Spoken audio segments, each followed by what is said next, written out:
तुम्हाला काय वाटतं रस्त्यावरती लोक पैसे घेत नाही? लोक पैसे नाही घेत. करप्शन तुम्हाला माहिती कुठे चाललंय? तुमच्याकडनं पण पालिकेने काय मागणी केली? हे बघा, मी पालिकेला स्वतः बोलत होती की मला एवढा त्रास देण्यापेक्षा 20-20 दिवस बंद धंदा ठेवण्यापेक्षा दिवाळी आपण काय विचार करतो दिवाळीला की घरात माझा पैसा आला पाहिजे. माझा धंदा बंद केलाय ताई. माझी काय हालत झाली असेल? माझी मम्मी रडत होती. माझी काय हालत झाली असेल विचार करा.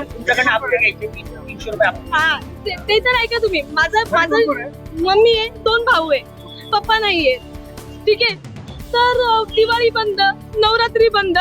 रवींद्र चव्हाण सरांच्या ऑफिसला गेले पण ते काय भेटले नाही कारण की त्यांचं नमो ते रमो काय ते त्यांचं चालू होतं.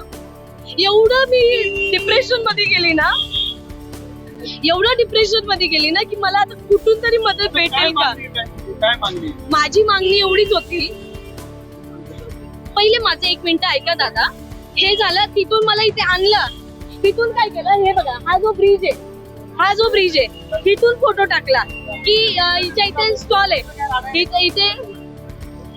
इथे स्टॉल आहे, इथे स्टॉल लावला. तर इथून फोटो गेला. केडीएमसी वाला आला, माझ्याकडे पूर्ण व्हिडिओ प्रूफ सोबत. पाहिजे तर मी पण ते पण दाखवेन. हे तुझी गाडी तोडून टाकेल, गाडीतून. मुलीशी बोलायची ही पद्धत आहे. पण मराठवाड्यात डोंबिवलीमध्ये मराठी तरुणीला व्यवसाय करून दिला जात नाही. आता मला काय बोलला एक मराठी माणूस, काय बोलला जेव्हा मी या रस्त्यावर आली, मला काय बोलतो 30 वर्षापासून मराठी माणूस झोपलेला का? हा केली ना दादा, एक जागेवर नाही गेली, खूप जागेवर गेली.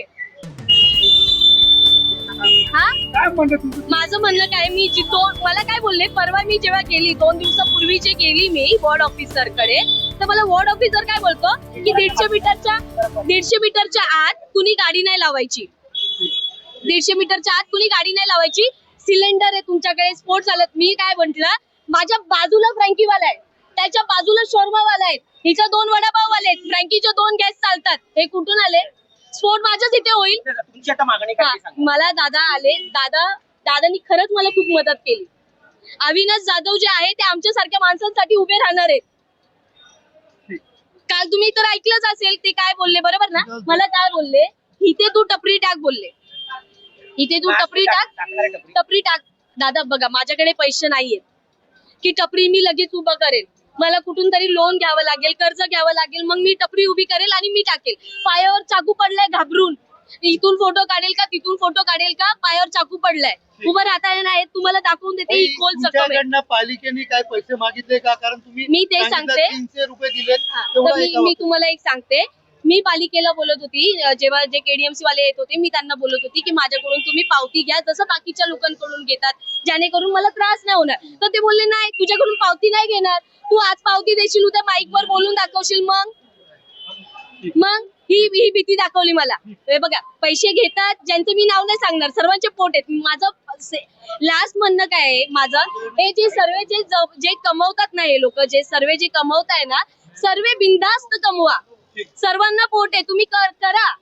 पण जर आमचा महाराष्ट्र आहे, पहिला हक्क आमचा आहे. जर आम्ही कमवत असेल ना तर आम्हाला पाठी खेचू नका.